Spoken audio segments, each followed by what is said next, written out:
Hello friends, welcome back to my channel Keerthika's kitchen diary.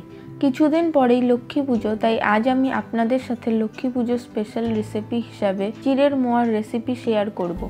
এই রেসিপিটি বানানো খুবই সহজ এবং মাত্র কয়েকটি উপকরণ দিয়েই বানানো যায়।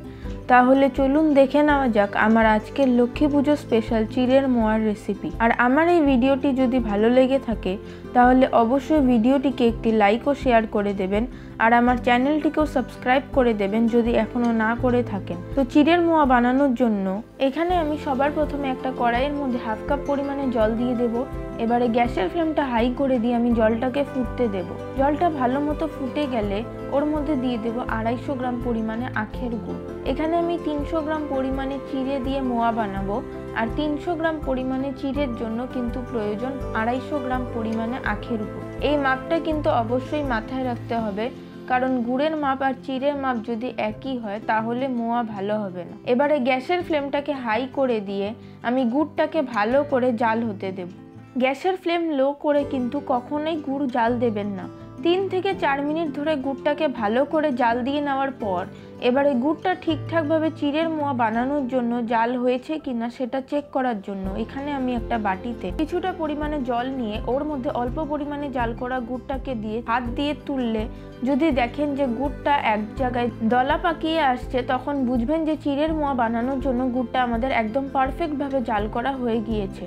এবারে গ্যাসের ফ্লেমটাকে বন্ধ করে ওর মধ্যে আগে থেকে কড়াইয়ের মধ্যে হালকা করে ভেজে নেওয়া 300 গ্রাম পরিমাণে চিড়ে ওর মধ্যে দিয়ে দেব। তারপর গুড় আর চিড়েটাকে আমি ভালো করে মিশিয়ে দেব। আর কখনোই কিন্তু এই সময় গ্যাসের ফ্লেম অন রাখবেন না, সব সময় বন্ধ করে রাখবেন, তা না হলে কিন্তু চিড়ে নরম হয়ে যাবে। তারপর ভালো করে মিশিয়ে নেওয়ার পর এবারে 2 হাতের তালুতে ভালো করে একটু তেল মাখিয়ে আমি একটু মাঝারি সাইজের মোয়া তৈরি করে নেব। আপনারা আপনাদের ইচ্ছে মতো সাইজের মোয়া তৈরি করে নিতে পারেন। আর গরম অবস্থায় কিন্তু চিড়ের মোয়া তৈরি করতে হবে, ঠান্ডা হয়ে গেলে কিন্তু শক্ত হয়ে যাবে। এবারে একইভাবে আমি মোয়াগুলোকে বানিয়ে নেব। আমার আজকের এই লক্ষ্মী পুজো স্পেশাল চিড়ের মোয়ার রেসিপি কেমন লাগলো অবশ্যই কমেন্ট করে জানাবেন।